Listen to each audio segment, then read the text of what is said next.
The role of Sufi saints in the spread of Islam, particularly across Asia and Africa, was not just significant, it was often the primary engine of conversion and cultural integration. While empires expanded through military conquest, it was the Sufis who won the hearts of the people, making Islam a deeply rooted, local reality. 1. The soft power approach, missionary work through personal example. Accessible spirituality, they emphasized a personal, emotional connection with God, through love, devotion, and mystical experience, over complex legalistic theology. This was highly appealing to masses who found orthodox religion distant or intimidating. Personal charisma, baraka, Sufi saints were believed to possess baraka, a divine blessing or spiritual power. Their perceived ability to perform miracles, karamat, heal the sick, and intercede with God drew people to them, making them powerful and respected figures. 2. Cultural adaptation and syncretism, the great integrators. This was their most crucial strategy. Instead of eradicating local cultures, Sufis often absorbed and Islamized them. Adopting local languages, they preached and composed poetry in local vernaculars, like Persian, Turkish, Urdu, Sindhi, and Bengali, instead of formal Arabic. This made their message accessible to the common people. The poetry of Rumi, Persian, Bulleh Shah, Punjabi, and others became powerful vehicles for Islamic ideas. Incorporating local traditions, they often built their lodges, khankahs, near existing Hindu, Buddhist, or animist shrines.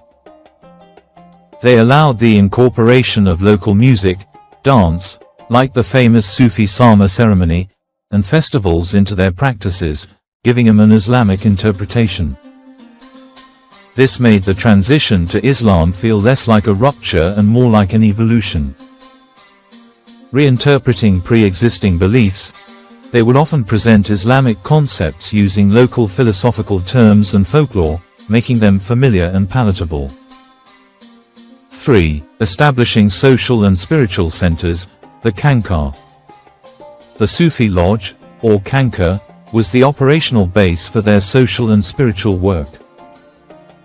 A spiritual hub, it was a center for meditation, prayer, and spiritual training for disciples, murids, who would then carry the message further.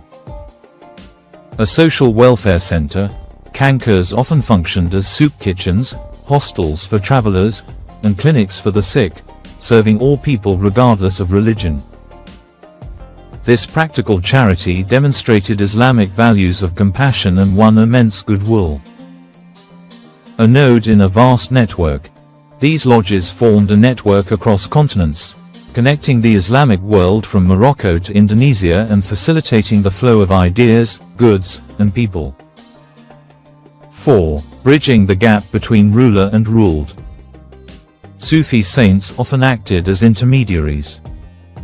Advisors to rulers, many sultans and emperors sought the blessings and counsel of respected Sufi masters to legitimize their rule and gain popular support. Representatives of the people, conversely, because they lived among the common people, they could often intercede on their behalf with the ruling class, addressing grievances. Regional examples of Sufi impact.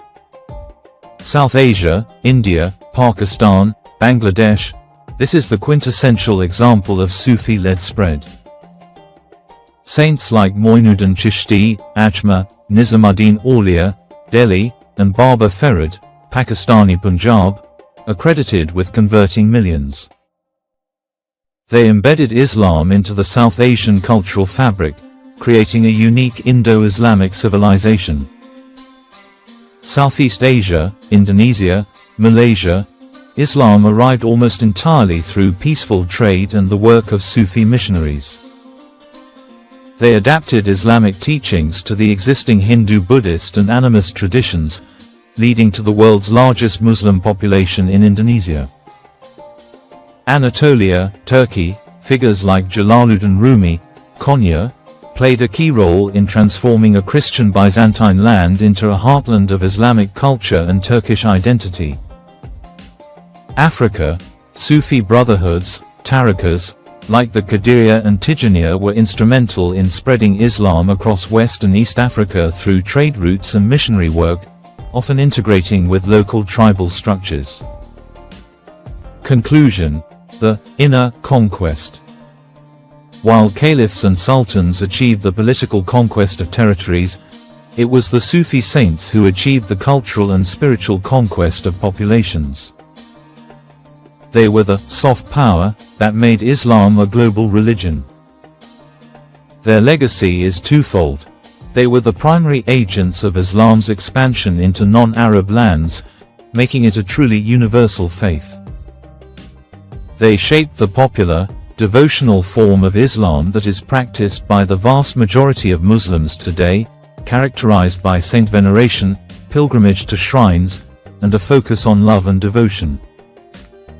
In essence, the Sufis did not just spread a religion. They helped forge new, hybrid civilizations, making Islam not just a set of beliefs, but a deeply felt, lived experience for millions.